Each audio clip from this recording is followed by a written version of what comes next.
622,725 persons had sadly succumbed to this virus, and 50,240,290 had been infected across the world. Mr. Speaker, even before we fully grasp the impact of the COVID-19 outbreak, our immediate concerns were on protecting lives and preserving livelihoods of our people. The President moved swiftly with a $100 million preparedness plan, which was prescient and laid the foundation to implement measures to save lives and safeguard economic activities by improving citizens' access to essential public services and helping businesses weather the downturn. Mr. Speaker, thus far, the health consequences of the COVID-19 outbreak in Ghana has not been as devastating as in other countries. Sadly, as of yesterday, 22nd July 2020, 153 Ghanaians had succumbed to the virus. May their souls, Mr. Speaker, rest in peace. We have since March recorded 29,672 cases with 26,090 recoveries, which puts the number of active cases at 3,429. This has largely been due to the fact that government has shown a leadership of conviction that has been decisive, swift, innovative, compassionate in the management of the crisis, and also because our health professionals nationwide have been heroic in handling the pandemic.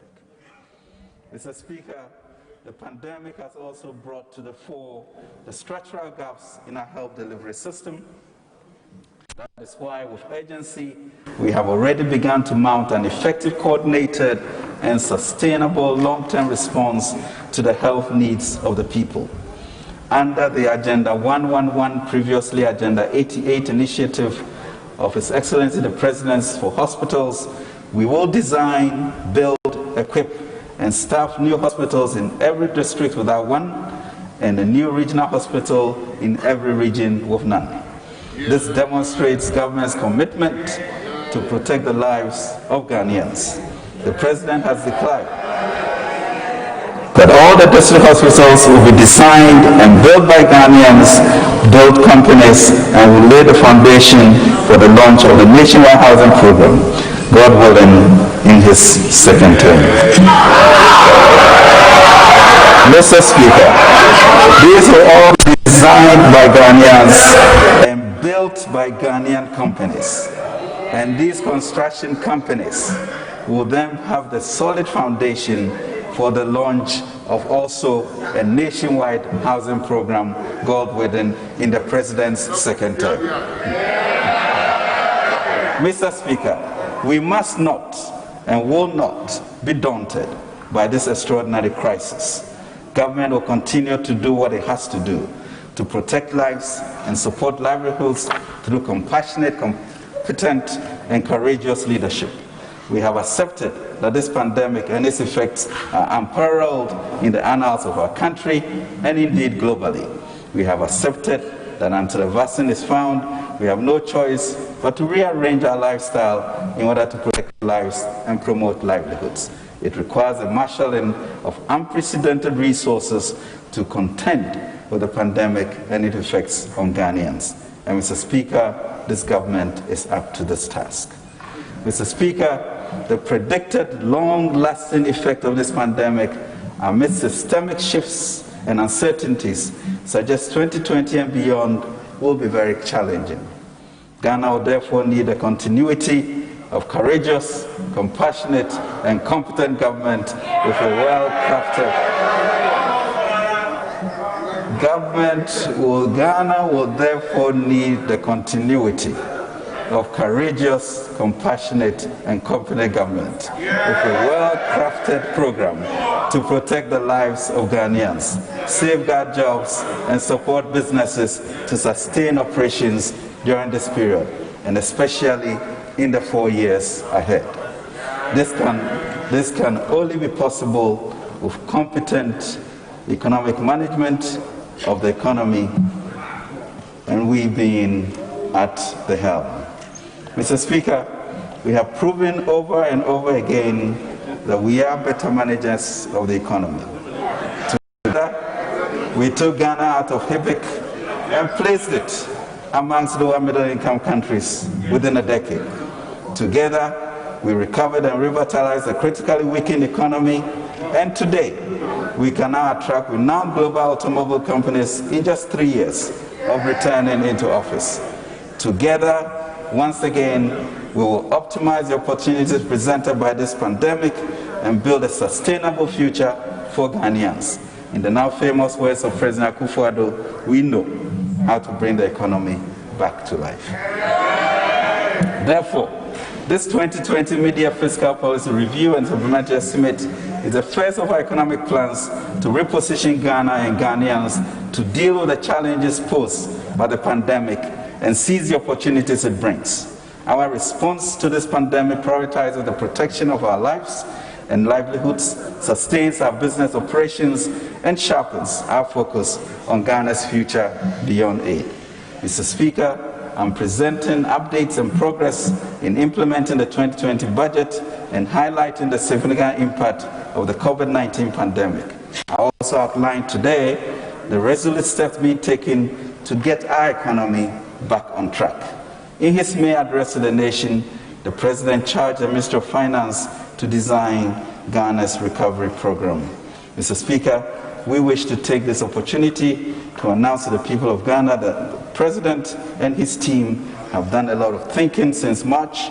We have brainstormed over the crisis with a view of using the challenges it presents rather as an opportunity to transform Ghana and for all Ghanaians.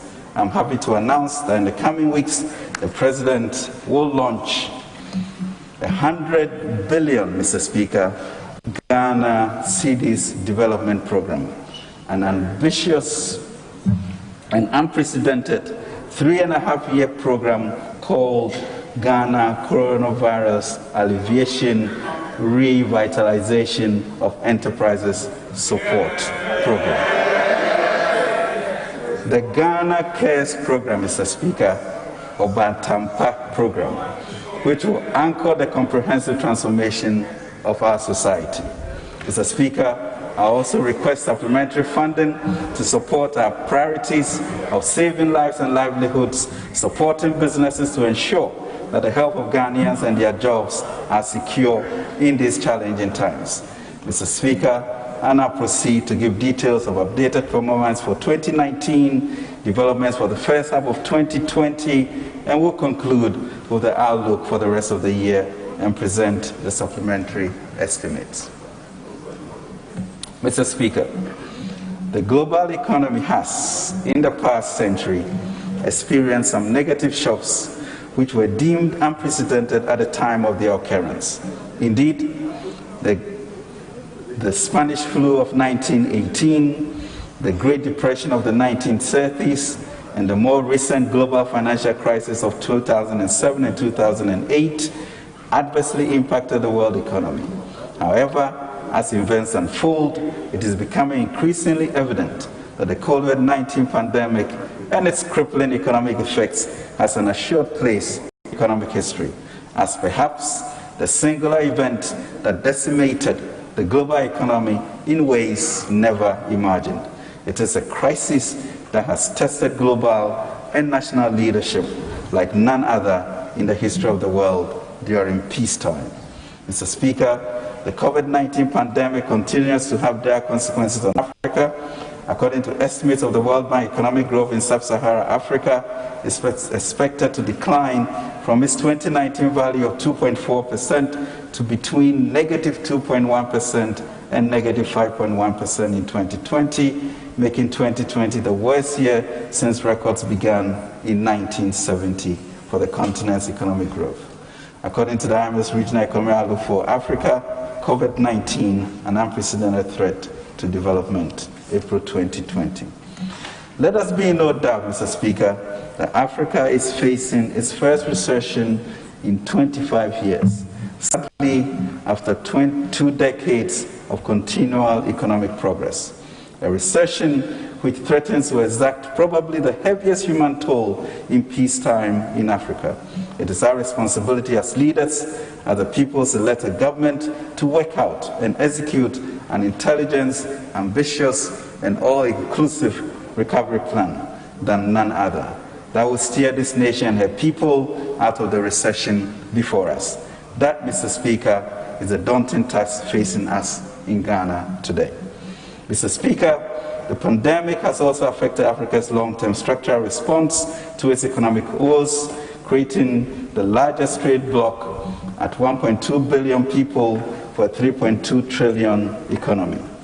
Currently, Mr. Speaker, inter-Africa trade is only 15%. The operations of the African Continental Free Trade Area was scheduled to launch on 1st July 2020, right here in Accra.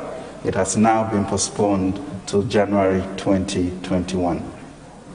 Mr. Speaker, at the time I presented the 2020 budget to this August House in November last year, the projected end-year economic performance of 2019 was based on available data for the first 3 quarters. Given that we now have the full complement of data, I will now provide an update of the performance of the economy in 2019 to the House. Mr. Speaker, overall real GDP growth rate was 6.5% as against a target of 7%, reflecting an improvement on the 6.3% in 2018. Non-oil real GDP growth rate was 5.8% as against a projection of 5.9%. End period December inflation remained 7.9%, with the target being 8%. Overall budget balance, which was projected to end in a deficit equivalent to 4.5% of GDP, reached 4.8%.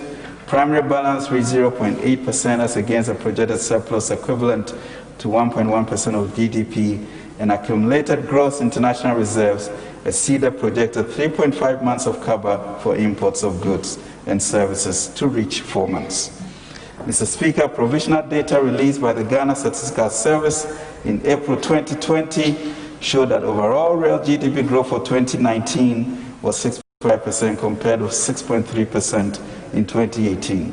This confirms that the economy has continued with its robust performance since 2017, when GDP grew sharply by 8.1%, up from 3.4% in 2016.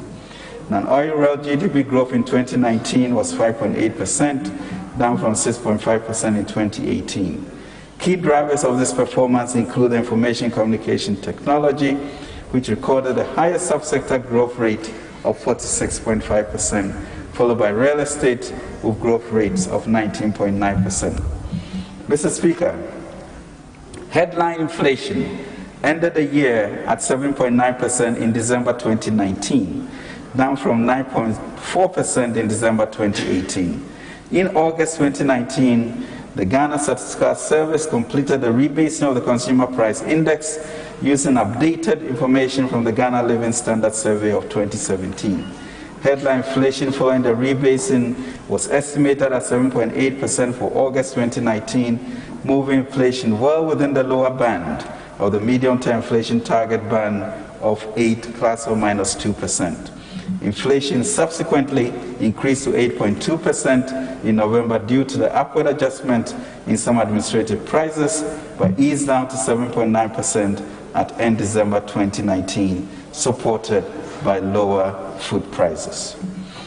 Monetary aggregates and credit. Mr. Speaker, broad money supply, M2 plus, recorded an annual growth of 21.7% in December 2019 compared with 15.4% in 2018, reflecting the return of confidence following the banking sector cleanup exercise. The private sector accounted for 85.1% of the total outstanding credit of 52.2 billion in 2019, representing a growth of 18.3% compared to 10.6% in 2018. In real terms, credit to the private sector grew by 9.7% compared to 1.1% in 2018. Credit distribution was broad-based, with almost all the key economic sectors recording higher growth in 2019 relative to 2018. The main beneficiaries were services 24.1%, commerce and finance 20.9%, and manufacturing 10.9%. Interest rates. Mr. Speaker, The monetary policy rate came down by 100 basis points in 2019 as inflation declined and inflation expectations eased. As a result, the average lending rates declined marginally to 23.6% in December 2019 from 23.9% in December 2018. The 91-day Treasury bill rate, however, inched up marginally to 14.7% in December 2019 from 14.6% in 2018. Interest rates on the 182-day instrument also moved up to 5.2% of GDP in 2018, supported by improvements in the trade surplus from 1.81 billion, 2.8% of GDP in 2018, to a surplus of 2.26 billion, 3.4% of GDP at the end of December 2019. These developments resulted in a overall balance of payments surplus of 1.34% in 2019 compared to a deficit of 0.67 billion in 2018. International reserves. Mr. Speaker, following the developments in the external sector, the gross international reserve climbed by 20% to 8.4 billion at the end of 2019 from a stock position of 7 billion at the end of December 2018. This was equivalent, Mr. Speaker, to 4 months of import cover recorded at the end of December 2019 compared to 3.6 months of imports cover as of December 2018. Mr. Speaker, in the year to December 2019, the Ghana cedi cumulatively depreciated by 12.9% against the US dollar compared with 8.4% in 2018.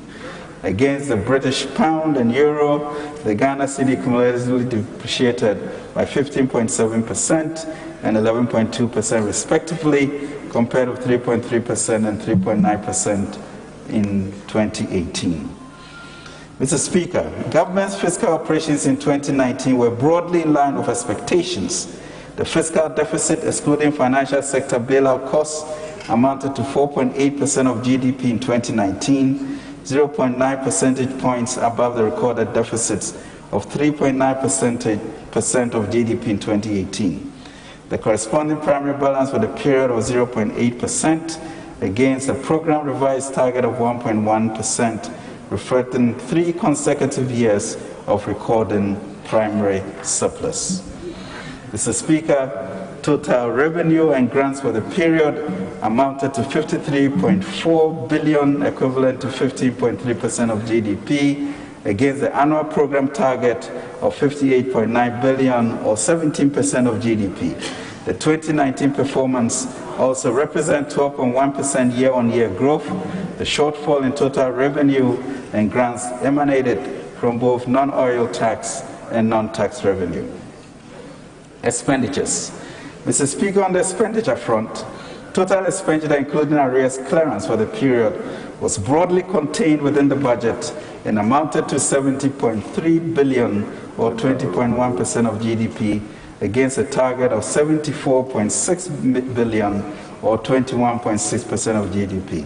Expenditures generally were 5.8% lower than the budgetary appropriation for the year. Mr. Speaker, given the developments in revenue and expenditure, the overall budget balance registered a deficit of 16.9 billion, or 4.8% of GDP, which was financed from both domestic and external sources. The total domestic financing amounted to 11.9 billion, equivalent to 3.4% of GDP, and constituted 70.2% of the total financing. Foreign financing amounted to 5.04 billion, equivalent to 1.4% of GDP, against a target of 8.2 billion, or 2.4% of GDP. Public debt development. Mr. Speaker, our public debt management program for the 2019 financial year was successfully executed despite challenges from the global and the domestic economy.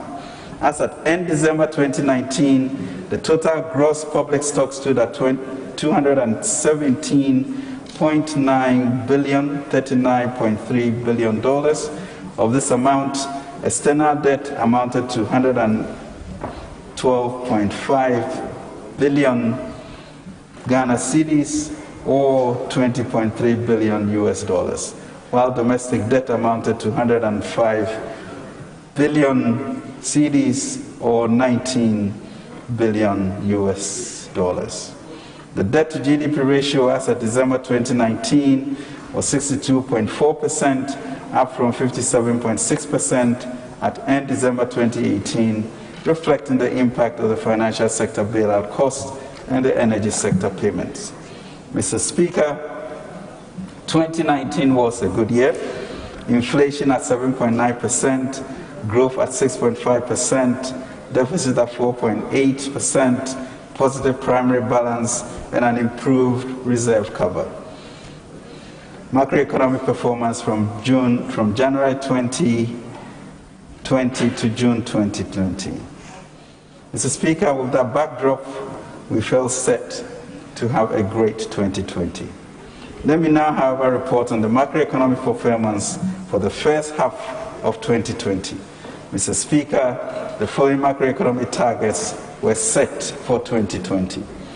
Overall real GDP growth rate of 6.8%, non-oil real GDP growth rate of 6.7%, end period inflation rate of 8%, overall fiscal deficit of 4.7%, primary surplus of 0.7% of GDP, and gross international reserves to cover at least 3.5 months of imports of goods and services.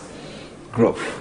Mr. Speaker, provisional estimates released by the Ghana Statistical Service shows that overall GDP growth was 4.9% in the first quarter 2020 compared to 6.7% over the same period in 2019. Growth in the non-oil sector was 4.9% compared to 6% in the corresponding period of 2019. The agricultural sector recorded a growth of 2.8% in the first quarter of 2020 compared to 2.2% during the same period in 2019.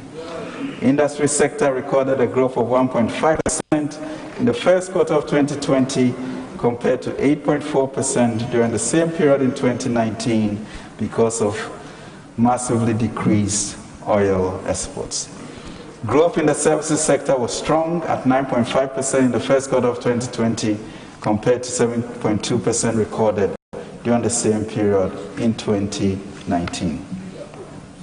Mr. Speaker, headline inflation remained flat at 7.8% from January until March 2020. Inflation, however, rose to 10.6% in April and further to 11.3% in May, reflecting the panic buying that preceded the market fumigation exercises and across the country and the partial lockdown in the two largest cities of Accra and Kumasi. Inflation has declined marginally to 11.2% in June as pressure on food prices began to decline due to the easing of the restrictions. Mr. Speaker, from the beginning of the year to May 2020, growth in broad money supply has slowed down, increasing by 6% compared to a 7% increase over the corresponding period in 2019. Credit advanced by banks to public and private institutions also decreased for the first 5 months of the year as demand and supply for loans have dropped due mainly to the uncertainties created by the COVID-19 pandemic and decline in aggregate demand. Mr. Speaker, the Monetary Policy Committee of Bank of Ghana reduced the monetary policy rate by 150 basis points to 14.5% in March 2020 as part of broad measures to reinvigorate economic activity. The interbank rate declined from 15.2% in December 2019 to 13.8% in June 2020, reflecting the reduction in the MPR in March 2020 and improved liquidity conditions in the banking sector. Similarly, interest rates on the 91-day Treasury instruments declined to 13.97% in June 2020 from 14.69% in December 2019. Average lending rate also decreased to 21.95% from 23.59% over the same comparative period, reflecting improved liquidity conditions in the banking sector and constrained demand for loanable funds. Balance of payments. Mr. Speaker, the current account recorded a surplus of 199.9 billion, 0.3% of GDP in the first quarter of 2020, up by 12.4% from 177.8 billion, 0.3% of GDP during the same period in 2019.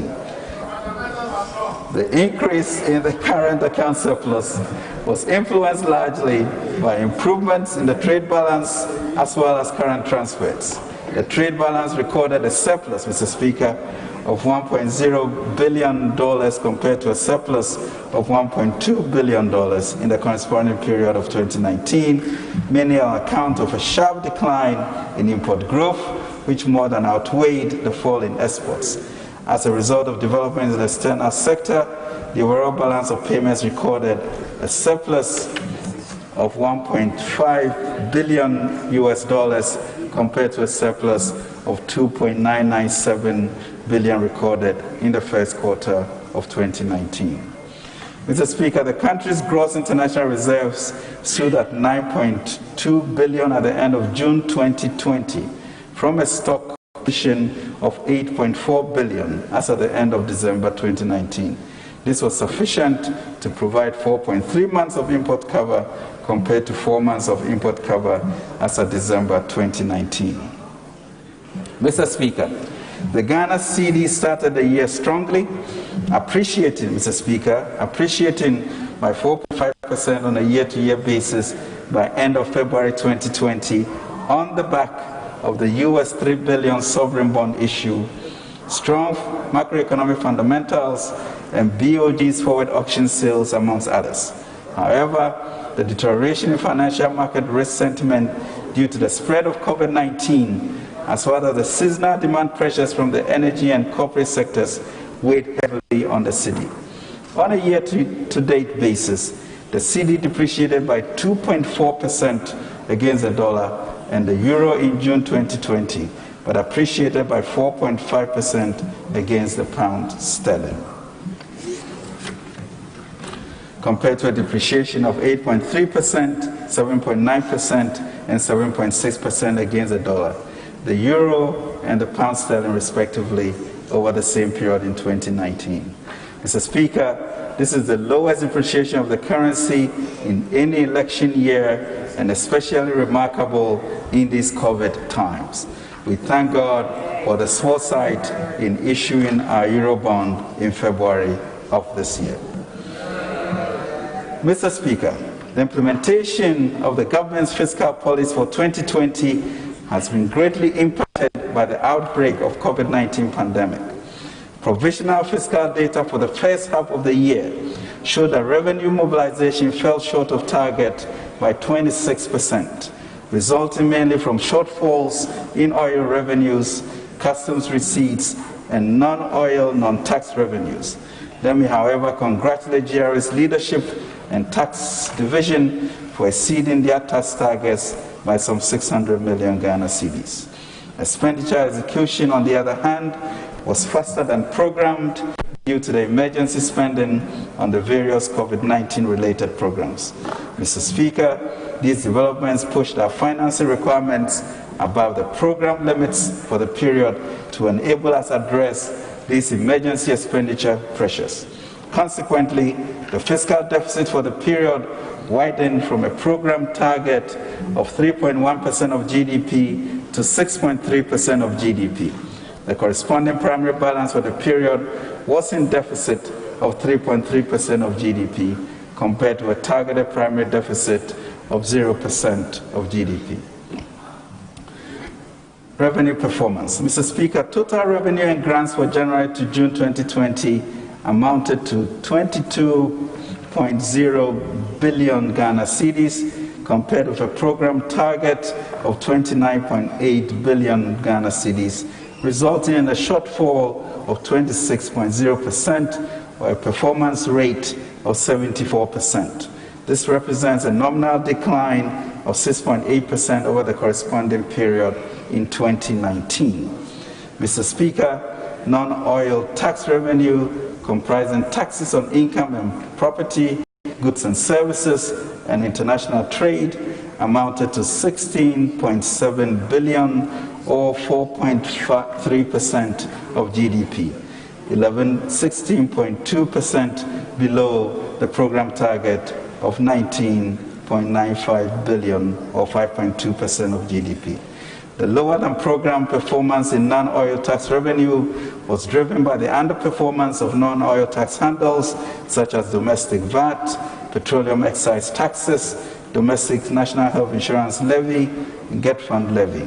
However, personal income tax and communication tax, services tax, both outperformed their respective targets for the period. Mr. Speaker, revenue from upstream oil and gas amounted to 1.99 billion, 0.5% of GDP, 55.4%, Mr. Speaker, lower than the program target of 4.5 billion Ghana cedis.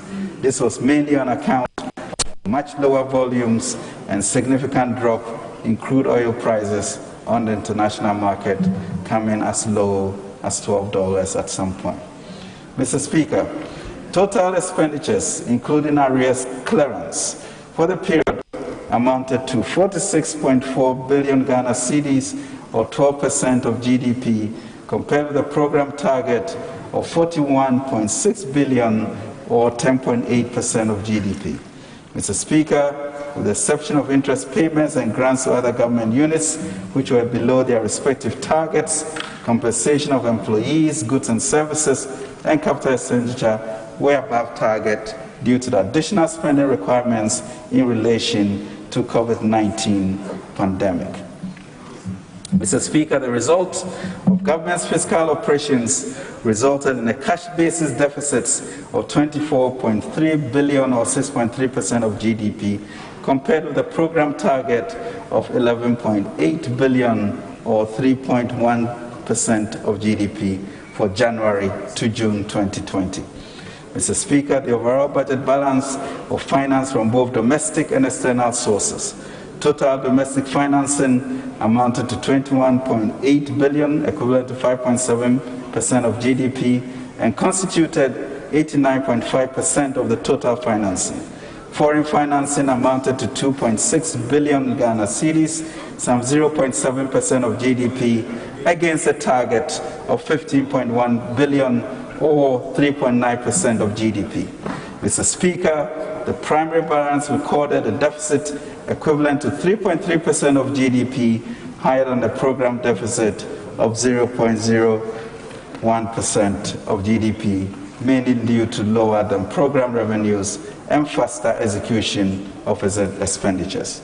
Mr. Speaker, consistent with the front-loading of government fiscal operations, the financing needs of government were also front-loaded. As earlier stated, the COVID-19 pandemic has resulted in the tightening of global financial conditions. Fortunately, our $3 billion international capital market financing was conducted in the first 2 months of the year. In addition, the IMF's US $1 billion rapid credit facility was also executed in April 2020. In a matter of 4 months, Mr. Speaker, through good leadership and international goodwill brought about by efficient management of the economy, this nation was able to raise over 20 billion Ghana cedis to protect the vulnerable, our businesses, and our dignity as a people.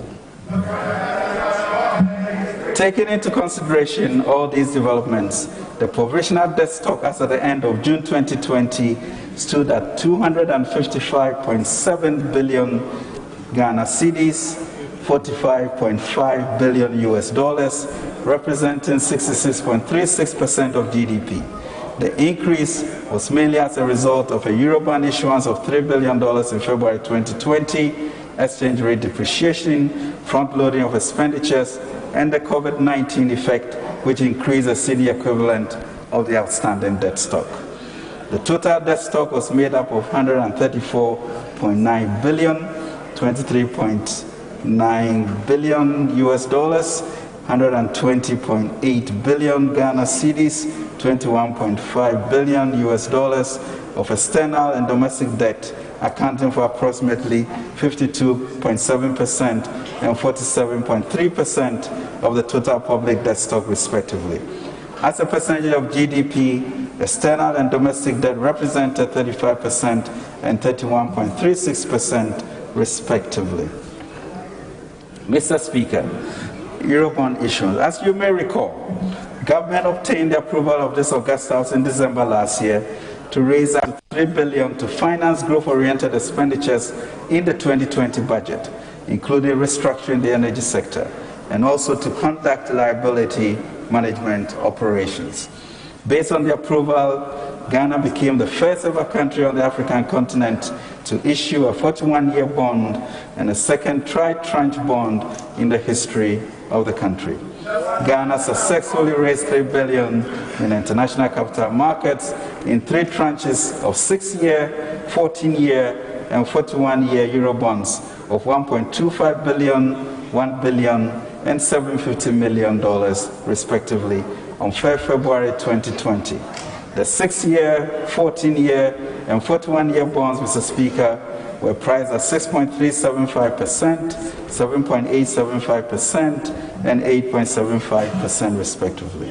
Mr. Speaker, this transaction was a landmark achievement in many respects, as the bond came with the lowest ever coupon rate for Ghana and the first 41-year bond tenor in Africa. In fact, despite the initial concerns over the COVID-19 pandemic and its potential adverse impact on market conditions on emerging markets, the order book was 5 times oversubscribed. This translated into a peak order book in excess of $15 billion and came on the heels of the 7 times oversubscription for the 2019 Eurobond issuance. Mr. Speaker, in line with the use of proceeds approved by Parliament, an amount of $2 billion was earmarked to finance growth-oriented expenditures, $1 billion for restructuring the energy sector in the 2020 budget, and the remaining $1 billion for liability management operations. Already, Mr. Speaker, a buyback of $523 million of the maturing 2023 Eurobond has been carried out. The financial sector cleanup and bailout. Mr. Speaker, as stated earlier, the outbreak of the pandemic is having a negative impact on the financial sector here in Ghana and across the world. All over the world, central banks are being relied upon by governments to find the liquidity to tackle the socioeconomic difficulties unleashed by the pandemic. The Bank of Ghana has stepped up to the challenge and announced various policy measures to help support the economy and financial institutions in order to cushion the adverse impact of COVID-19 on the economy. It is important to stress that this has been possible. It is important to stress, Mr. Speaker, that this has been possible because of the responsible and competent management of both the fiscal and monetary space since 2017. As a result of mismanagement, Mr. Speaker, as a result of mismanagement, depositors' funds had been locked up with no hope that these depositors could access their own funds. The authorities, with foresight and appreciation of the role of the banking financial sector to any economy, especially to oil the engine of the private sector, introduced painful but unavoidable reforms to clean up the mess inherited from the previous government. The timely intervention under this administration resulted in the saving of these locked-up funds in failed banks. This was a sovereign but necessary action that in total is costing the state, Mr. Speaker, in excess of $21 billion of taxpayers' money. These are funds that could have been otherwise deployed to support the development agenda of the government. Let it be said that a serious government as we are, desperate as we were to face the broken economy as it was, and fund our own programs as promised, and as patriotic as we are, had absolutely no thoughts, no time, no energy, or the luxury to conspire with the central bank to deliberately cause the downfall of Ghanaian banks that were already in zombie state, fatally insolvent by the time we took office. What we did was to merge those that had failed, save those that could be saved, with the view of building a strong and viable financial sector with integrity. What the President did, Mr. Speaker, which is unusual in banking practice globally, was to go the extra mile to save the funds of all depositors of failed banks. Let no one stand on a steeple and proclaim untruths, and let mature Ghanaians be quick to listen, slow to speak, and slow to be angry. James 2:10. Honourable members, in view of the time and the business before us, sitting is extended beyond the normal hours. Thank you, Mr. Speaker. Mr. Speaker, as at the end of the first quarter 2020, a total amount of 13.6 billion, 3.5% of GDP, had been spent on the resolution of failed banks, specialized deposit-taking institutions, microfinance institutions, the establishment of the Consolidated Bank of Ghana Limited, as well as the capitalization of the Ghana Amalgamated Trust. Mr. Speaker, additionally, with the President's directives to fully pay all depositors whose funds were locked up with the failed SDIs and MFIs, an amount of 5 billion was spent. This brings the total expenditure on financial sector interventions as of June 2020 to 18.6 billion, 4.8% of GDP.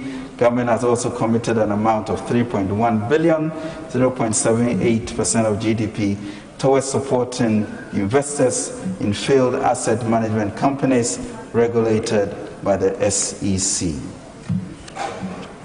Mr. Speaker, this will bring the overall total government expenditure for the failed financial institutions to 21.6 billion. 5.6% of GDP.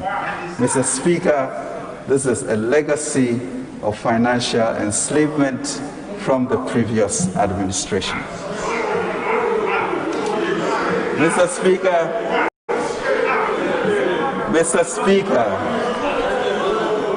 Speaker, talking about slavery, for all of us who did history for O-levels, remember Professor Dubois' book on slavery, and he describes slavery as an unmitigated crime.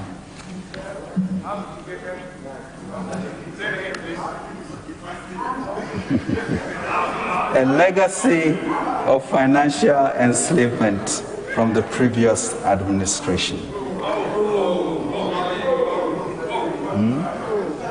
And that, Mr. Speaker, by Professor Dubois is a crime, Mr. Speaker, unmitigated. A crime, Mr. Speaker, unmitigated by any extenuating circumstance. Mr. Speaker, while fiscal consolidation and stellar macroeconomic performance are critical to robust and sustainable economy, President Akufo-Addo believes that this must reflect first and foremost in improvements in the everyday life of, as we know, my fellow Ghanaians. Consistent with this belief, government for the past 3.5 years have been implementing a number of flagship programming to spearhead a broad-based economic and social transformation and deliver these fundamental services to all Ghanaians.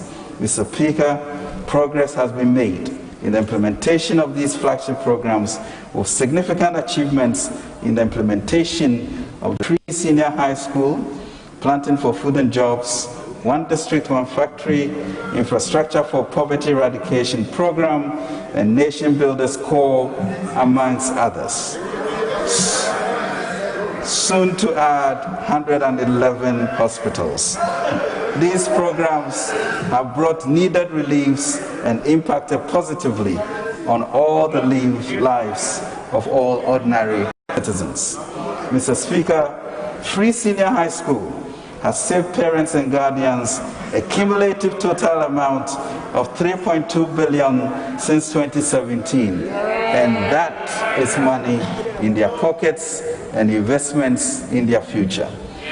This intervention has sustained the schooling of 1,199,750 students to date, a marked increase from the 813,443 students enrolled in 2016 and 2017. Mr. Speaker, The Kufuor government in 2005-20 and 2006 academic year rolled out the Ghana School Feeding Program to provide at least one meal to school children in deprived communities between 2016 and now.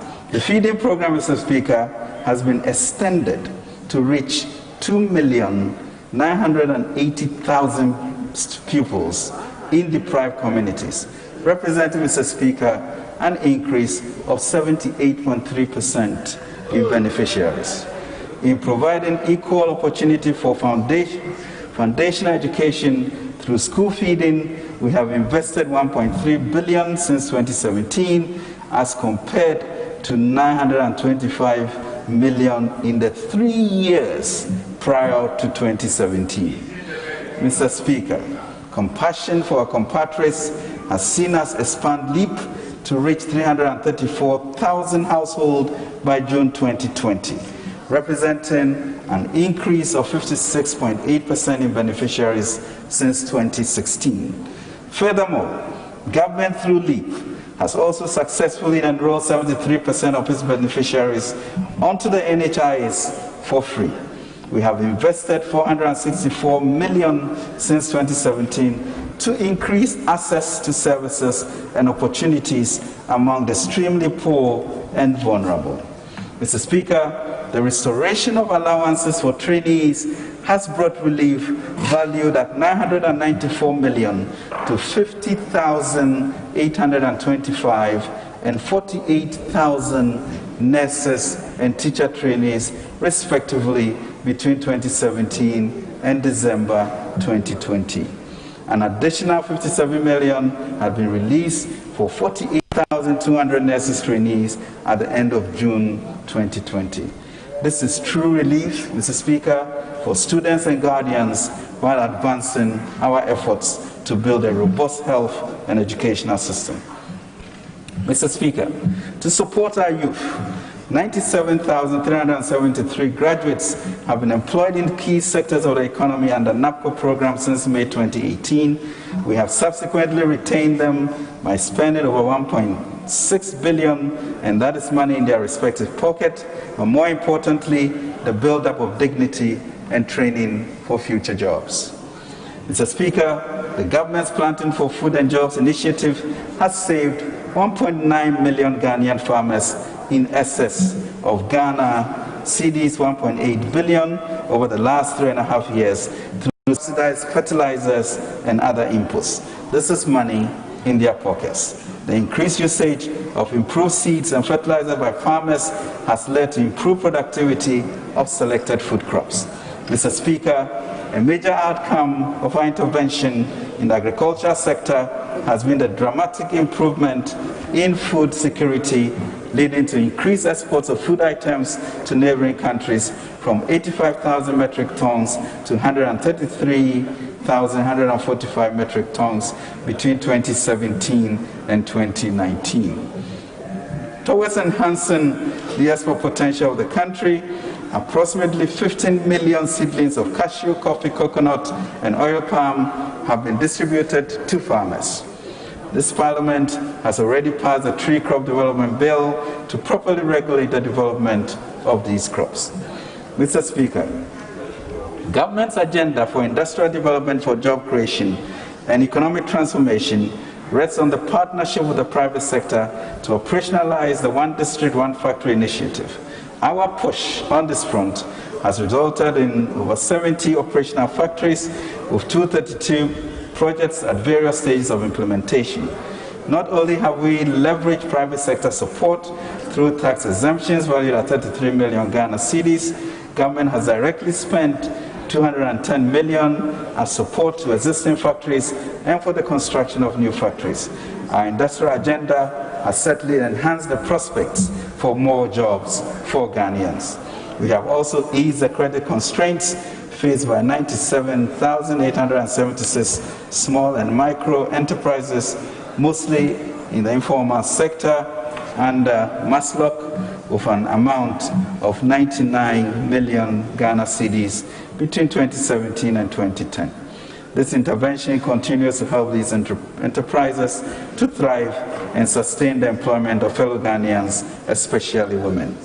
Mr. Speaker, His Excellency the President has been an ardent advocate of youth entrepreneurship. Through the Presidential Business Support Program, about 19 startups have been trained and mentored to create about 90,000 direct and indirect jobs. A total amount of 88.3 million has been expended to make this possible. Infrastructure development. As a government, Mr. Speaker, we have been preoccupied with providing connective infrastructure to spur socio-economic development. Under the Accra Urban Transport Project, this involves the construction, Mr. Speaker, of a 4-tier interchange. Progress currently stands at 74%. Revitalization circle interchange and ancillary works currently at 45% completion. Tamale Interchange Project, which is 40% complete. Kumasi Lake Roads and Drainage Extension Project are 55% completion as end of June 2020. Mr. Speaker, residents of all urban centers, especially Accra, Kumasi and Takoradi, are seeing continual improvements in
se Atinka television yadeba besomwo die baako a eye me fekura wo sa telenovela ino ho se otan no mu no enumu ena wodo no efri edeba eno nti bomode a ema obi hwe meka nkyerɛ Fawo TV no eto Atinka TV nani me afia kwaten asemani entena wabra na wotwe mu nyina yahwe na me ne mabedwafo esi hunkunya ne yede ho nsem aba besomwo adesuade wom otai wom saso ena wodo wom Chandra Nandini telenovela mu ahompem jene Chandra Nandini telenovela bia enkadem nahi barakatu to barakatu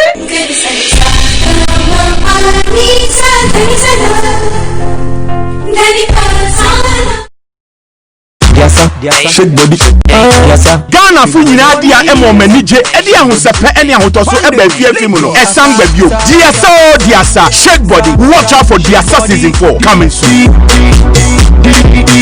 diasa shake body diasa shake body diasa shake body diasa shake body diasa shake body diasa shake body diasa shake body diasa shake body diasa shake body come show your nature cross my leg banjo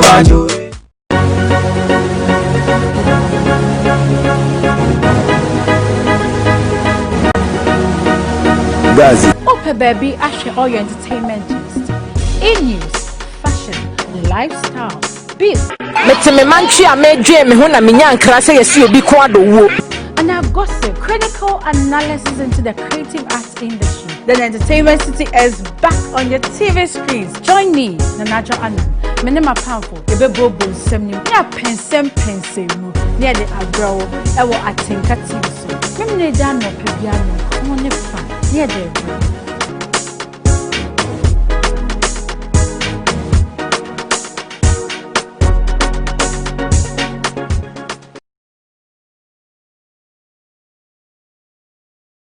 water. mostly to deprived communities. These have supported the fitting of hand pumps to deliver water to about 220,000 households. In addition, a total of 7,240-litre waste bins have been deployed in selected MMDAs within the Greater Accra, Ashanti, Western Central, OT, and Eastern regions, as well as state institutions to aid in the proper disposal of waste. Mr. Speaker, the sense of deprivation and exclusion experienced by residents in inner city and Zongo communities has been of concern to President Akufo-Addo. Not only have we established the Ministry of Inner City and Zongo Development to drive improvements in these communities, we have funded earmark projects by resourcing the Zongo Development Fund instituted by this government. We have committed 87 million to ZDF to support the delivery of key projects in education and skills training, health and sanitation, sports and leisure, local businesses and centers of culture, as well as improved security. With these investments, the inequality gap is being bridged to enhance social mobility. In response to government's introduction of a new comprehensive automotive manufacturing development policy, some of the leading global automobile industries, referred to as original equipment manufacturers, have already established commercial interests in Ghana to assemble their brand of vehicles. In March 2020, the Volkswagen Group rolled out the first VW locally assembled vehicle. VW Ghana is currently producing 6 different brands of vehicles, namely the Tiguan, the Terramon, the Amarok, Passat, Polo, and Caddy. Both the Toyota and Nissan groups are also positioned to establish assembly operations before the end of the year. Sinotruk, a leading global manufacturer of heavy-duty trucks, is also assembling a variety of trucks in Ghana through Zonda Tech Ghana Limited. An indigenous Ghanaian company, Mr. Speaker, the Atinka Group, of which I drive one, has also been formally granted a license to continue their auto assembly operations in Ghana and to benefit from incentives under the Ghana Automotive Manufacturing Policy. Mr. Speaker, I can vouch for the integrity of the vehicle and will encourage my friends across the aisle to invest in that company. In order to support these new major developments, government will establish an automobile industry development center, which will, among other things, coordinate the technical processes for licensing vehicle assemblers and manufacturers and monitor their compliance with industry's regulations and standards. The center will also coordinate the implementation of a vehicle financing scheme, which will link financial institutions to individuals and groups interested in purchasing newly assembled vehicles in Ghana. Furthermore, it will manage an automobile skills and technology upgrading program to provide requisite skills for the industry. It is envisaged that the development of the automobile industry in Ghana, which is one of the new strategic anchor initiatives being promoted in the Ministry of Trade and Industry's Industrial Transformation Agenda, will constitute a significant step, Mr. Speaker, towards import substitution and enhancing exports, particularly within the context of the Africa Continental Free Trade Area. Ghana is well positioned, Mr. Speaker, to become the new automobile manufacturing hub in Africa. Mr. Speaker, the continued and successful implementation of these interventions is delivering real relief to our people. Effectively, we are gradually building a stronger foundation for a more inclusive transformation of our country. Mr. Speaker, COVID-19 impact and mitigating measures. With your permission, Mr. Speaker, I will now proceed to present the impact of COVID-19 and the mitigating measures adopted by government. Mr. Speaker, 2020 has been a very challenging year for the global economy, primarily as a result of the impact of COVID-19 pandemic. The pandemic, Mr. Speaker, has disrupted global economic activity, created uncertainty, and weakened global growth conditions. Growth for 2020, which was projected at 3.4%, is now expected to contract by 4.9% in 2020. Advanced countries are expected to contract by 8%. Emerging markets, developing economies projected to contract by 3 percentage points, while Sub-Saharan Africa is expected to contract by 3.2%. Mr. Speaker, Germany's leader, the bastion of fiscal prudence, Chancellor Merkel, stated that don't talk to me about budget deficits in this era. The IMF projects in its June 2020 World Economic Outlook that the global overall fiscal balance will worsen from a deficit of 3.9% of GDP in 2019 to a deficit of 13.9% in 2020, whilst global debt to GDP ratios will worsen from 82.8% of GDP in 2019 to 101.5% of GDP in 2020. Likewise, Mr. Speaker, global trade is expected to contract by 11.9% in 2020, with that of emerging market and developing economies declining by 9.4% of GDP. Many governments have cut interest rates and provided fiscal stimulus to businesses and industry, as well as social safety nets to their citizens. Governments have rolled out billions, sometimes trillions of dollars to boost their economies, hoping to dampen the economic damage brought on by the pandemic. Massive economic support have been pledged, from direct payments to individuals to limitless loans for distressed businesses. It is estimated that the G20 countries are providing over 11 trillion in fiscal support, about 3.5 trillion of which will support direct government spending. Multilateral institutions, particularly the IMF and the World Bank, have also announced specific support packages for member countries. The IMF has, within the last 4 months, approved an amount of $2 billion for African countries, compared to $1 billion each year in the past 3 years. Mr. Speaker, these global developments and projections have significant implications for the socio-economic life here in Ghana. Mr. Speaker, government was swift and proactive in its response to the pandemic. With the commendable support of this august House, the Imposition of Restrictions Act 2020, Act 1012, was enacted to enforce social and physical distancing protocols. Under Act 1012, Mr. Speaker, government imposed restrictions on movement of persons in the Greater Accra Metropolitan Area and Kumasi Metropolitan Area and contiguous districts for a period of 3 weeks. Mr. Speaker, just as the Ghanaian economy was beginning to consolidate its recent gains for growth and jobs, the COVID-19 outbreak hit the country, leading to the initial severe movement of restrictions. Although the restrictions are gradually being eased, the pandemic continues to pose significant challenges to the Ghanaian economy. The sectors heavily affected include the hotel and hospitality industry, foreign direct investment, trade and industry, agriculture, health, transportation, manufacturing, religious services, education. Households and businesses have equally been hard hit, with significant job losses and reduced incomes. Mr. Speaker, COVID-19 has led to disruptions in corporate and general business confidence, with threats to projected revenues, profitability, liquidity growth. So far, 19 of the 28 state-owned enterprises are projecting losses up to $1.6 billion for 2020. Mr. Speaker, restrictions on movement and enforcement of social distancing protocols severely affected the transport sector.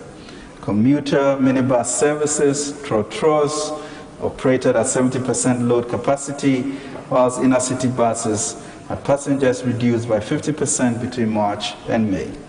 The operations of Metro Mass Transport experienced a decline in monthly revenues from 5.5 million to 2.1 million cedis. The Intercity STT company witnessed a decline in bus services and luggage revenue from average of 5 million in previous months to average of 3 million cedis since March 2020. The Driver and Vehicle Licensing Authority also experienced losses as revenues fell drastically from 3.5 million to about 1 million between March and April 2020. Evidence presented by the tour operators shows 11,558 tourists canceled their visits to Ghana, leading to a projected year-to-date revenue loss of 4.8 million Ghana cedis. Mr. Speaker, in the energy sector, the significant impact on exploration, appraisal, and production of oil and gas activities, including delays in implementing the 2020 work programs of operators. The Petroleum Commission has estimated that projects valued at $324 million across the petroleum upstream subsector have stalled or been postponed due to the pandemic. Aker Energy, for instance, has notified the Ministry of Energy of the postponement of the Peckham field development. This has impacted the delivery of first oil from the Peckham project, thereby postponing projected revenues to government. These postponements could weaken the critical role of the oil and gas sector in propelling economic growth. Mr. Speaker, to authenticate initial indications, the Ministry of Employment and Labor Relations is currently leading a comprehensive study on job losses, as well as the impact of COVID-19 on employment and related matters in Ghana. This August House will accordingly be apprised in due course. Consequently, Mr. Speaker, the projected real GDP growth for 2020 has been revised considerably downwards from 6.8% to 0.9%. Mr. Speaker, it is only a solid foundation established by this government and the resilient buffers built by the Bank of Ghana that has saved the economy from contracting, as has happened in many countries. Mr. Speaker, the fiscal cost of COVID-19 pandemic is enormous. When I appeared before this August House in March this year, I informed honorable members that the total fiscal impact of the pandemic was estimated about 9.5 billion, 2.5% revised GDP, stemming from shortfalls in petroleum receipts, import duties, and other tax revenues, the cost of the Emergency Preparedness Response Plan, and the cost of the Coronavirus Alleviation Program. Mr. Speaker, updated fiscal estimates indicate that revenues are expected to fall short of the 2020 budget target by 13.6 billion cedis, 3.5% of revised GDP, arising from shortfalls in petroleum receipts of 5.3 billion Ghana cedis, non-oil tax revenue of 5.1 billion Ghana cedis, and non-tax revenues of 3.3 billion Ghana cedis. Mr. Speaker, expenditures, on the other hand, are expected to increase by 13.1 billion Ghana cedis, 3.4% of revised GDP, reflecting mainly expenditures on COVID-19 preparedness and response plan, provision of health infrastructure, Coronavirus Alleviation Program, capitalization of National Development Bank, security, elections, and payment of outstanding claims. Mr. Speaker, at the end of the year, government did not anticipate the need to provide over 300,000 COVID-19 test kits, extra allowance to frontline health workers, income tax exemptions for all health sector workers, hire over 1,000 contact tracers, supply households with free water, free electricity for over 50% of the population, and provide 600 million to support small and medium-scale enterprises under the Coronavirus Alleviation Program. Mr. Speaker, all these costs to government come at a time of reduced revenue at our ports, falling global oil prices, near collapse of the hospitality industry, and a general decline in global trade. Such unexpected expenditure often leads to increased budget deficit. However, it should be noted that these are not ordinary times, and as such, we require extraordinary economic and financial interventions. Mr. Speaker, the interventions implemented by countries the world over have been massively expensive but necessary to sustain their economies amidst the COVID-19 pandemic. It is worthy of note that most of these interventions by various countries were not budgeted for at the beginning of the fiscal year. And these countries, like Ghana, could experience budget deficits not because of profligate spending or mismanagement of their economies, but the inescapable exigencies of these times. Indeed, our donor partners are amazed at how we have spent so little and yet achieved such impressive results compared to the colossal resources their governments have released to support their economies. Mr. Speaker, government proactively put together the 560 million National Emergency Preparedness Response Plan for COVID-19 to help manage and contain the spread of the virus and strengthen the national capacity for surveillance, diagnosis, and case management. The implementation of the plan was anchored on the 3 T's of testing, tracing, and treatment. Mr. Speaker, in order to enhance our testing efforts, the Noguchi Memorial Institute for Medical Research at Legon at the University of Ghana, the Kumasi Center for Collaborative Research, KCCR, and the National Public Health Reference Laboratory at Kolebu were designated as national testing institutions.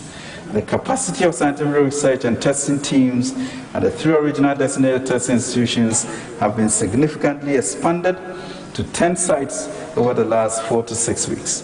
Mr. Speaker, the supply of such needed logistics was also a first order priority. Accordingly, government provided 3.6 million reusable face masks, 50,000 medical scraps, 90,000 hospital gowns, and 90,000 headgears to the health facilities from 9th of April to 30th of June 2020, and these were manufactured locally. Mr. Speaker, in motivating health personnel, government has provided a life insurance package worth 10 million Ghana cedis for those directly involved in surveillance, case management, laboratory, and all other health and allied personnel who get infected. Additional provision was made for overtime and risk-based payments for key frontline workers. Transport costs and costs for sustenance for contact tracers, and field surveillance officers were also absorbed by government. Mr. Speaker, to further cushion and incentivize frontline workers, government waived personal income taxes for 137,000 health workers, offered allowance of 50% of basic salary for about 10,000 frontline health workers, and provided them transportation for the duration of the lockdown. These direct reliefs to health workers cost government additional 320 million Ghana cedis. To mitigate the impact of the pandemic on citizens, government needed to help businesses retain their workers and support families in these unprecedented times, with Ghanaians being asked to stay home or work from home if possible and observe hygiene protocols. Government substantially covered the cost of electricity and water services from April to June 2020. To this end, electricity and water consumption was temporarily subsidized. Government fully covered the cost of consumption of the 1 million Lifeline customers and subsidized 50% of the consumption of all other customers. This livelihood preservation program for about 4 million households and 680,000 businesses added an unplanned 1.02 billion to government expenditures. The total cost of the water relief program to government is projected at 275.5 million, out of which 199 million has been paid by end of June 2020.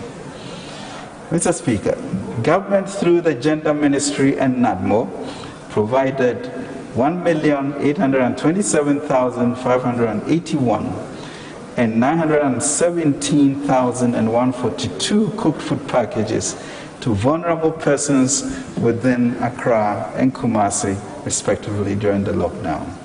In collaboration with faith-based organizations, government also distributed dry food packages to about 470,000 families. Let me extend my deepest gratitude to the faith-based organizations for this unique partnership with governments, and may the Lord count this as righteousness for the faith-based organizations and the government. Mr. Speaker, the support to households in terms of supply of dry food packs and hot cooked meals cost government $54 million to enable them mitigate the impact of the pandemic. This was in addition to an amount of $50 million transferred to the 400,000 most vulnerable individuals under the LEAP program. Mr. Speaker, in response to the flight of an estimated 3,212 Ghanaians stranded abroad due to the disruptions caused by the pandemic, government has rolled out the Operations Return Home program. As at end June 2020, a total of 2,250 individuals had been evacuated, with government bearing the full cost of flight and mandatory 14-day hotel quarantine services for 1,116 persons, most of whom are students. Government has prioritized the easing of restrictions on education by first allowing final year students at the tertiary level to resume schooling on Monday, 15 June 2020. To facilitate this process, a total, Mr. Speaker, of 600,000 face masks were supplied to the tertiary institutions. In addition to this, 1,700 Veronica baskets, 200 buckets, 200,000 liters of alcohol-based sanitizers, 3,400 liters of liquid soap, 900 thermometer guns were also distributed. All the 1,167 senior high schools in the country were fumigated and disinfected. Government also provided 2.4 million pieces of reusable face masks to students, teachers, and non-teaching staff, invigilators, and school administrators, with each person receiving 3 pieces. The economy. Mr. Speaker, recognizing the devastating impact of the pandemic on businesses and in the spirit of the Ghana Beyond Aid vision, government mobilized several local industries to produce and ensure adequate supply of critically needed inputs to fight the pandemic. As part of that program, government procured PPEs consisting of 50,000 hospital scrubs costing 6 million cedis, as well as 90,000 medical gowns and caps valued at 6.75 million were produced by the local textile firms. In addition, 15 million face masks, out of which 5 million and 10 million were supplied to frontline health workers and schools respectively at the cost of 65 million Ghana cedis. Mr. Speaker, the CAP Business Support Scheme of 600 million cedis was designed to specifically support micro, small, and medium-sized enterprises and was launched by His Excellency President Nana Addo Dankwa Akufo-Addo on 19th May 2020. The scheme is part of the 1.2 billion cap approved by Parliament to address the disruptions in economic activities due to the pandemic. To date, more than 64,000 Ghanaians from all the regions have benefited from the scheme. The scheme established the Adom Microsoft loans to micro enterprises, which are being dispersed through the Vodafone mobile money platform. The Anidasu soft loans targeted at small and medium enterprises will be dispersed through participation in financial institutions. Mr. Speaker, through the scheme, tin registration in Ghana increased from approximately 110,000 a month to 815,449 from 9th May 2020 to 30th June 2020, thereby supporting government's agenda to formalize the informal sector. Mr. Speaker, in addition to the interventions, government through the Bank of Ghana responded to the COVID-19 related challenges in the banking sector with a suite of policy measures designed to cushion businesses and the economy at large.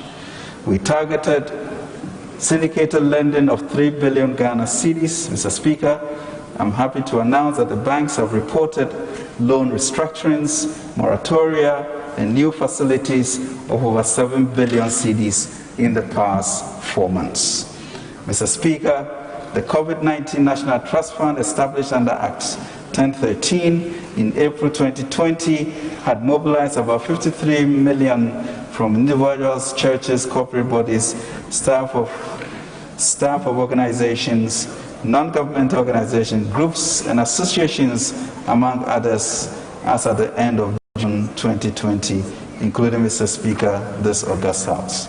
Out of this, an amount of 32 million have been used for the same period. Mr. Speaker, the work of the traditional churches, charismatics, Pentecostal churches, and our Islamic leaders continue to uphold our people. To help mobilize critical support from the business community and help government respond promptly to the pandemic, the private sector set up the Ghana COVID-19 Private Sector Fund to provide critical interventions to Ghanaians. Mr. Speaker, in a commendable effort towards increasing the country's infectious disease treatment capacity, the private sector fund has undertaken to construct 400-bed facilities, each with a 21-bed intensive care unit, a level 2.5 laboratory and staff block in Accra, Kumasi, Tamale, and Takoradi. The first of these 4, which commenced through a virtual sword cutting by His Excellency the President on 17th April 2020, is expected to be commissioned by end August 2020. This is real partnership at work. Mr. Speaker,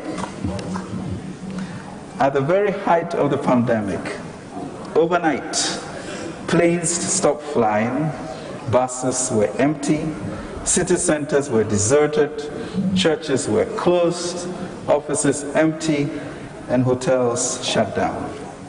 The experience of this pandemic has come along with real lessons that have implications for Ghana's socio-economic development.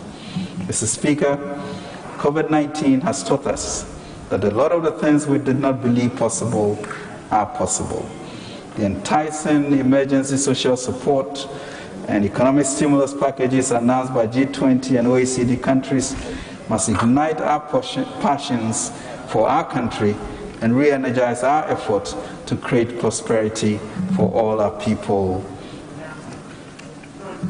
Mr. Speaker, I believe we must not waste this pandemic. It is a once-in-a-lifetime opportunity to really effect and deliver an enduring transformational change. We are called upon to remove the unspoken limits on our ambitions and critically examine all the boundaries we imposed on ourselves. Mr. Speaker, we must have courage and be audacious in repositioning Ghana and Ghanaians, not only to mitigate this pandemic, but to implement programs that will transform our country. We should change our approach to our development and dare to do the impossible.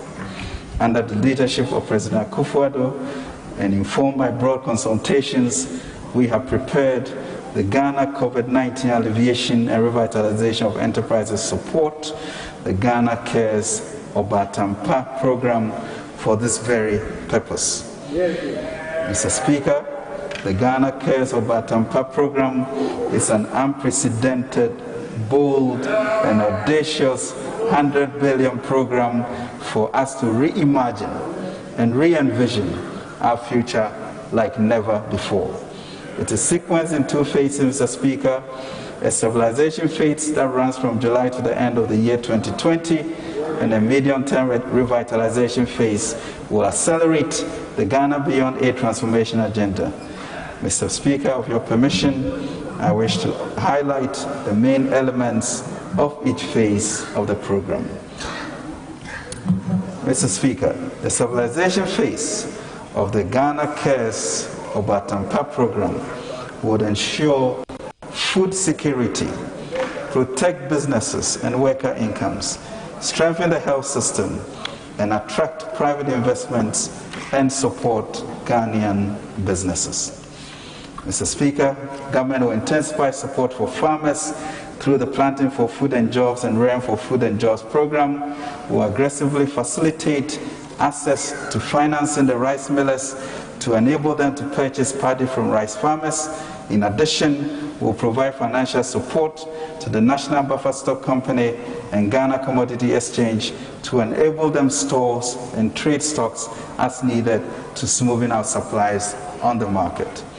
Mr. Speaker, government will inject liquidity into a system to ease cash flow difficulties of businesses and protect workers by honoring obligations to contractors and suppliers in a timely manner. Building on recent good experience of sourcing from the pharmaceutical and textile and garment sectors, government will expand procurement from local producers for its goods and services. Mr. Speaker, we are mindful of the fact that some businesses may have to shed some labor in order to survive. In the unlikely event that this happens, government through the Ministry of Employment and Labor Relations is collaborating with social partners, labor and employers to establish a national unemployment insurance scheme. The scheme will provide temporary income support to workers that are laid off and also provide them access to retraining to help them take advantage of employment opportunities in new fields. Mr. Speaker, government will soon roll out an emergency preparedness and response plan 2, which will enable us to continue strengthening the health system. Mr. Speaker, government will over the course of this year work with this August House to pass a number of legislations that will provide a strong framework to raise the funds, attract the investment necessary for the revitalization and transformation phase of the Ghana Cares program, and rationalize and strengthen support to SMEs. This would include bills on tax exemption, public-private partnership, the Ghana Investment Promotion Center, development finance institutions, home ownership financing, and Enterprise Ghana. Mr. Speaker, over the medium term, 2021 to 2023, government's plan is to implement the phase 2 of the Ghana Cares Obatampa program, which will revitalize and transform the economy. The main focus will be to accelerate the implementation of the Ghana Beyond Aid agenda. In our economic revitalization and transformation, government will take resolute measures to improve the business environment for the private sector.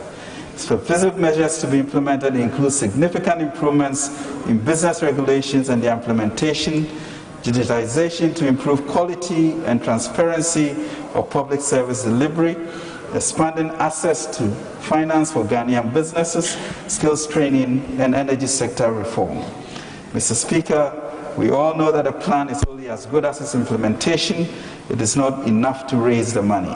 So for the Ghana Cares program, execution, execution, and execution will have to be the watchwords.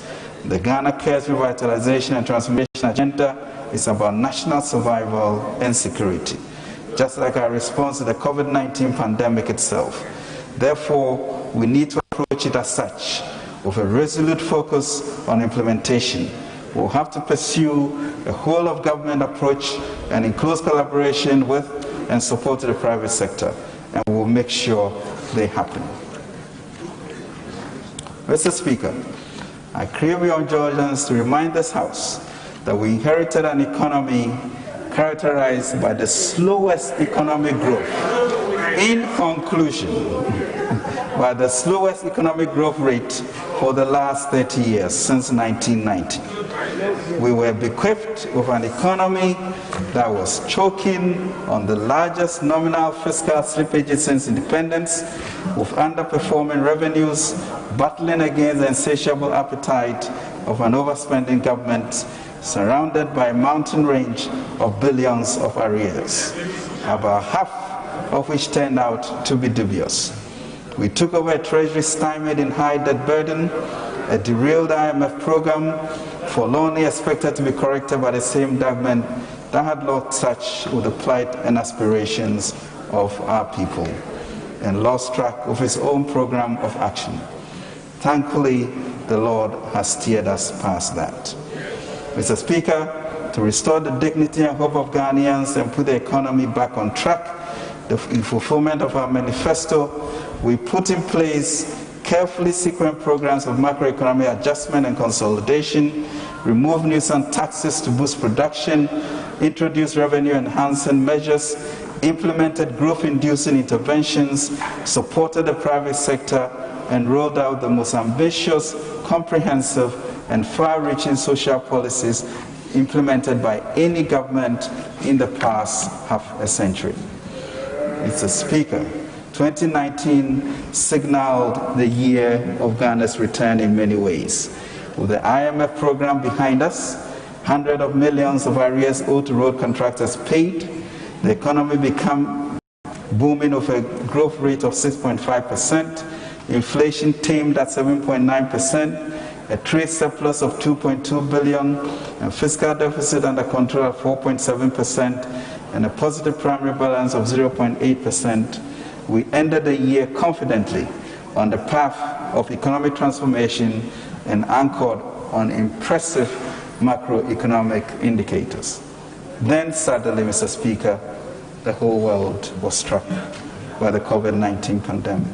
Mr. Speaker, the good people of Ghana, and indeed the world, recognize that the President was swift to respond with a 100 million preparedness plan and has since shown bold, decisive, and compassionate leadership in navigating this uncertainty with calm and calming authority. Under his leadership, we have instituted a comprehensive emergency plan that is sharply focused on saving lives and livelihoods, averting economic collapse, building resilience, and strengthening the pillars of the economic system for a new normal.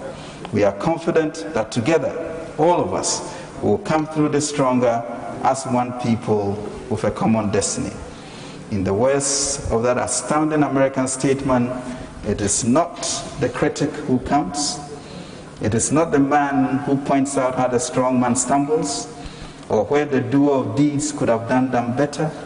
The credit belongs to the man who is actually in the arena, whose face is marred by dust and sweat and blood, who strives valiantly, who errs, who comes out short again and again, because there is no effort without error and shortcoming, but who does actually strive to do the deeds, who knows great enthusiasms, the great devotions, who spends himself in a worthy cause, who at the best knows in the end the triumph of high achievement, and who at the worst, if he fails, at least fails while daring greatly, so that his place shall never be with those cold and timid souls who neither know victory nor defeat.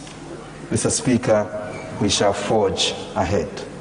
Mr. Speaker, for us, governance is all about the well-being of the people. We have been elected to serve.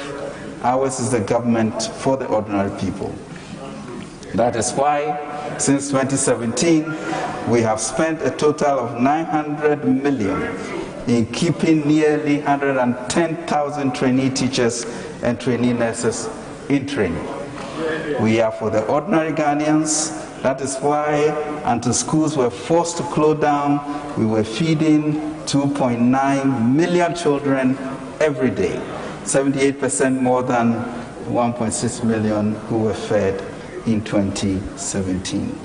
We are in government for every family in Ghana, no matter where you are. That is why we have spent 3 billion to provide free education for 1.2 million high school students and TVET students. We connect with the aspirations of hardworking Ghanaians looking for a push to start or support their small businesses. That is why 19,000 young people have been trained and some funded to start up their own businesses under NEIP. In addition, 97,876 Ghanaians have seen their businesses benefiting from some 100 million cedis credit facility so far disbursed by Maslow since 2017. We feel the desperation of young graduates struggling to land a job. That is why we have invested 1.6 billion to recruit 100,000 of them under NAPCO. Mr. Speaker, the evidence is all around us. With all the difficulties that the Akufo administration have had to endure and overcome since January 2017, we stayed focused on the all-important task of making government work for every Ghanaian. We remember all so well how the previous government, after imposing the inconvenient and income-sapping doomsday on households and businesses for 5 years, and insensitively increased electricity prices first by 89%, then by 10%, then by 78% and 20%, and finally by 59% between 2010 and 2015 alone. It took courage, Mr. Speaker, and care for President Akufo-Addo to do what no other government have been able to do before, which is a net reduction of electricity tariffs by 11% since 2017.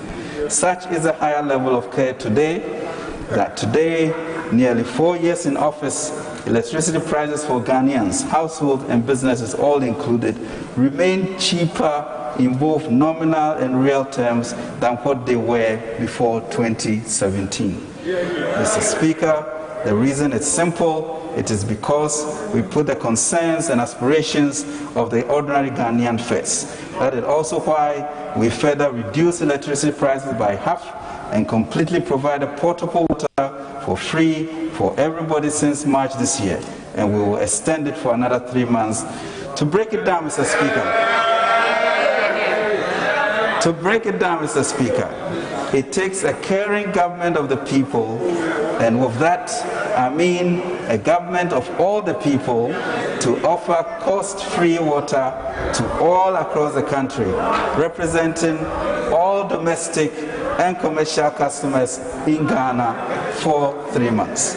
Mr. Speaker, it takes a caring government to be for the people and for business, large and small, to choose to subsidize electricity consumption by 50% to 4 million households and nearly 700,000 businesses at a cost of $1 billion in 3 months, and we will extend the coverage for lifeline customers for another 3 months. Mr. Speaker, it takes a caring government to hear the distress of business and respond with support to small and medium businesses to the tune of 600 million cedis in order to help them survive and thrive in these uncertain times. The CAP bus will be increased by 150 million cedis to help many more SMEs, including 50 million for the creative arts industry, the media, and private universities.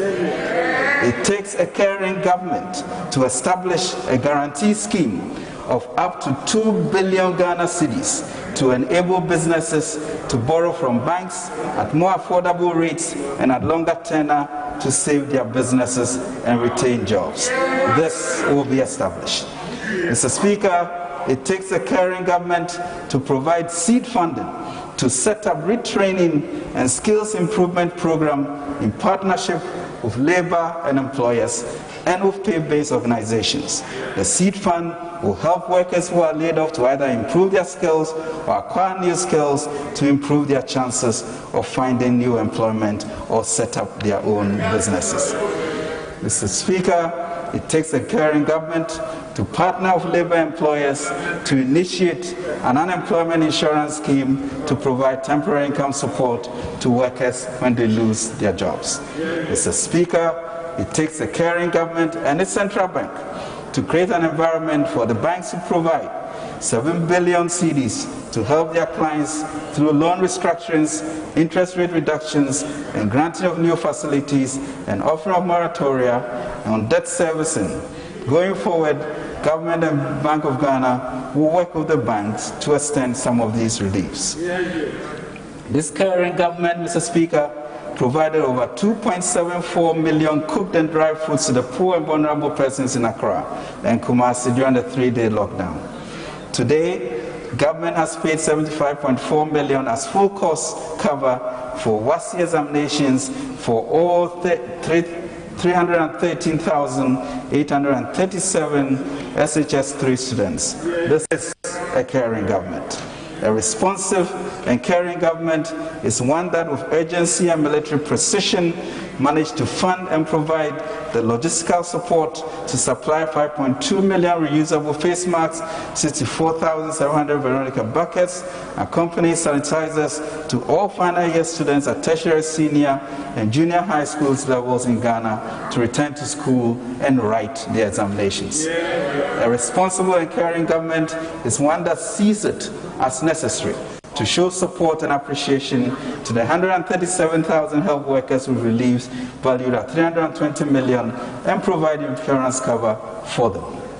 Mr. Speaker, the future is about digitalization. Data is now becoming as essential as water and electricity, especially for our youth and businesses. The COVID-19 pandemic has reaffirmed this, especially as more people work remotely and also access education and health services. This caring government, Mr. Speaker, has worked diligently to digitalize the economy over the last 3.5 years. We need to further speed up the digitalization effort, where every citizen nationwide has access to the internet and other digital services. As such, going forward, government will work with the telcos and the Electricity Company of Ghana to roll out fiber across the country on the back of the electricity distribution network, so every citizen nationwide, Mr. Speaker, will have access to high-speed broadband. In the short term, Mr. Speaker, we'll reduce the communication sales tax CST from 9% to 5%. We will reduce the CST tax from 9% to 5% to reduce the cost of communication service to the consumer. As more and more people work remotely and utilize online services, we will count on the telcos to match this reduction in the CST by reducing their tariffs. This is important for our youth, entrepreneurs, and the burgeoning fintech industry. Mr. Speaker, Ghana has been hit with a double shock, a health pandemic and global economic recession. These have resulted in revenue shortfalls of 13.6 billion and unanticipated but necessary expenditures of approximately 11.7 billion. This will result in a projected fiscal deficit, Mr. Speaker, of 11.4% of GDP. This is above the 5% limit as stated in the Fiscal Responsibility Act 2018, Act 982. Mr. Speaker, Ghana is not unique in this regard. The pandemic has caused other countries, including the 26 countries in the EU and Brazil, Jamaica, Costa Rica, etc., to suspend their fiscal rules in 2020 in light of their sharply increased fiscal deficits. Mr. Speaker, given our history, our government history of fiscal rectitude, it is with great difficulty that we are having to suspend our fiscal rule due to exogenous factors. We intend to return to compliance with the FRA in the shortest possible time. Mr. Speaker, to ensure that we do not only survive this pandemic, but recover and thrive, this government is rolling out the 3.5-year Ghana Cares Recovery and Revitalization Program. The Coronavirus Alleviation and Revitalization of Enterprises Support Program, or BATAMPA program, allows us to recreate our economy and set it on a course that we yearn for. It will involve an investment, Mr. Speaker, of 100 billion Ghana cedis from 2021 to 2023, of which 70 billion will come from the private sector and 30 billion from the public sector. Mr. Speaker, we consider the CARES program truly groundbreaking as it requires radical reforms in government, particularly in revenue generation, and a radical improvement in doing business for the private sector. It also adopts a whole-of-government implementation approach and fosters closer collaboration with the private sector to give a sustainable future to Ghanaians, as captured earlier. Mr. Speaker, as you can see, every aspect of the lives of Ghanaians will be dramatically impacted with the implementation of this program, ranging from what we eat to where we live to where we work. Mr. Speaker, government will vigorously promote the consumption of locally produced goods and services in order to support local businesses and generate employment.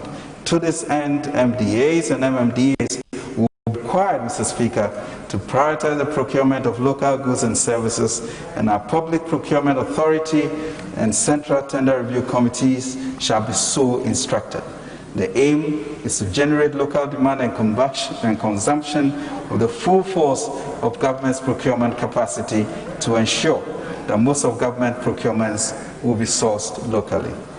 Mr. Speaker, we are in extraordinary times, which calls for extraordinary leadership. Accordingly, on behalf of the President of the Republic, I have presented to you an extraordinary mid-year fiscal policy review that seeks to reorganize our public finances to protect lives, secure incomes, revitalize businesses, and focus our energies on driving the economy back on track to building a Ghana beyond aid. It involves a recognition that the solutions to Ghana's problems lie with Ghanaians, and that with inspiring leadership, Ghanaians can find a way to address their own challenges. Let me reiterate, Mr. Speaker, the President's plan for the next 3.5 years. 1, an unprecedented 100 billion Ghana Cares or Atinka program to transform and modernize our economy. 2, for the next 6 months, reduce CST from 9% to 5%. B, establish a 2 billion guarantee facility to support all sectors of business and job retention to get appropriate loans. C, establish an unemployment insurance scheme. D, create a 100 million CD fund for labor and faith-based organizations for retraining and skills development. Increase the CAP bus program by 150 million cedis to, among others, facilitate credit of 50 million to support the creative arts, the media, and the Conference of Independent Universities. F, retain provision of free water for the next 3 months. Retain free, and finally, Mr. Speaker, retain free electricity for all Lifeline customers for the rest of the year. The agenda of the President is to modernize Ghana for all Ghanaians. Thankfully, Mr. Speaker, the agenda of the government is to modernize Ghana for all Ghanaians. Thankfully, Mr. Speaker, this leader, Nana Addo Dankwa Akufo-Addo, is only in his first term in office. Mr. Speaker, before I finally conclude, let me pay tribute to all Ghanaians who have endured the difficult and drastic fallouts from the ravages of this virus, an unknown enemy. Enduring lockdown, social distancing, mandatory wearing of masks, to taking our entrepreneurial spirit in our hands, have proven the can-do spirit of the Ghanaian. Our endurance is emblematic of the biblical Job who persevered in the hope that God will show him at the right time. Together with James, the brother of Jesus, in James chapter 1, verse 4, I will say to them, let endurance complete its work, so that you may be complete and sound in all respects, not lacking, Mr. Speaker, in anything. Mr. Speaker, as often repeated by the President, this too shall pass. I'm confident that with government working closely with this House, we will emerge from this crisis even more united and purposeful. As Ghanaians, I'm confident that with the government working closely with this House, we will emerge from this crisis even more united and purposeful as Ghanaians to fulfill our manifest destiny as a black star of Africa. Mr. Speaker, This mid-year fiscal policy review and its programs draws us closer to our collective aspirations. While this pandemic requires us to exceed the limits imposed by the FRA Act 982, we have had to make these major expenditures to protect lives and livelihood of Ghanaians and sustain businesses. We therefore request a supplementary budget of 11,896,477,566 cedis to enable us continue this extraordinary task. Mr. Speaker, before I take my seat, allow me to express sincere gratitude for the enormous support this House has extended me since taking office. I truly appreciate the long hours honorable members of Parliament sat through, considering the courage to dare and the courage to do. The courage to work and the courage to attain excellence in achievement. As a government, we have dared to dream. We have dared to dream, we have dared to believe, to work and to achieve. Mr. Speaker, this caring government shall continue, in the words of Job, to be the eyes of the blind, the feet of the lame, and the father of the needy, and champion against injustice for all and traders. Wherever it rears its ugly head, let us as a nation, Mr. Speaker, choose joy and know that He will restore the years that the locust has eaten. Mr. Speaker, the Lord indeed reigns. Clearly we can and will do more with the privilege of service to God and country. Mr. Speaker, I beg to move.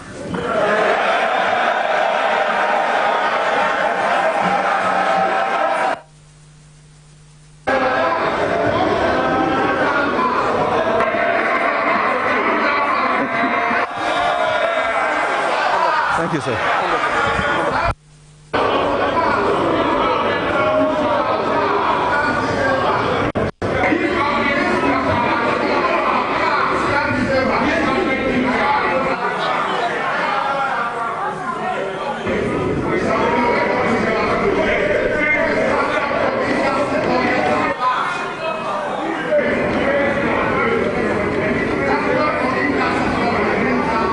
Thank you.